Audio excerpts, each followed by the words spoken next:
ഒരു കുട്ടി ഓഫീസിലേക്ക് ആദ്യം ഡീലിൽ ചേരാൻ വന്നു കഴിഞ്ഞാൽ ആദ്യം ഞാൻ പാഠപുസ്തകത്തിലെ പാഠങ്ങളല്ല പറഞ്ഞു കൊടുക്കുക, ജീവിതമാണ് പറഞ്ഞു കൊടുക്കുക. അച്ഛൻ്റെ അമ്മേൻ്റെ കഷ്ടപ്പാട് എന്താണെന്നാണ് ഞാൻ പറഞ്ഞു കൊടുക്കുക. അച്ഛനും അമ്മയും എത്രത്തോളം നിങ്ങൾക്ക് വേണ്ടി, ഉപ്പയും എത്രത്തോളം നിങ്ങൾക്ക് വേണ്ടി കഷ്ടപ്പെടുന്നുണ്ടെന്നാണ് പറഞ്ഞു കൊടുക്കുക.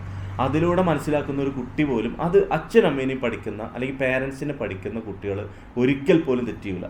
ഞാൻ ആഗ്രഹിക്കുന്ന ഒരു ആഗ്രഹം അതാ, എല്ലാ സെൻറ്ററുകളും ഇങ്ങനെ കുട്ടികളെ ഇതാക്കി എടുത്തു കഴിഞ്ഞാൽ നല്ലൊരു തലമുറയെ നമുക്ക് ഉണ്ടാക്കിയെടുക്കാൻ പറ്റും.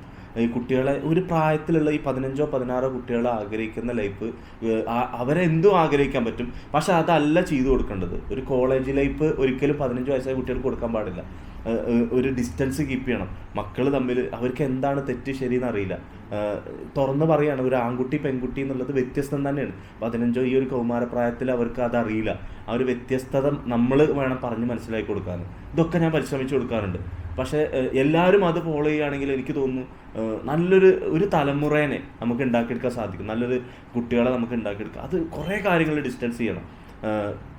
അത് ഏത് കൾച്ചറിലും, ഇപ്പോൾ മതപരമായിട്ടാണെങ്കിലും മതം നല്ലതാണ്. അതിനെ കൂടുതൽ വർഗീയവൽക്കരിക്കുമ്പോഴാണ് മതം എപ്പോഴും പ്രശ്നമാണത്. അത് ഹിന്ദു മതമായാലും ക്രിസ്ത്യൻ മതമാണെങ്കിലും അതിനെ ബഹുമാനിച്ച് അതിലെ നന്മ വശങ്ങൾ ഉൾക്കൊണ്ട് ഒരു കുട്ടിക്ക് മുന്നോട്ട് പോയി കഴിഞ്ഞാൽ ആ കുട്ടി ഒരിക്കലും തെറ്റിയിട്ട് പോകാൻ സാധ്യതയില്ല.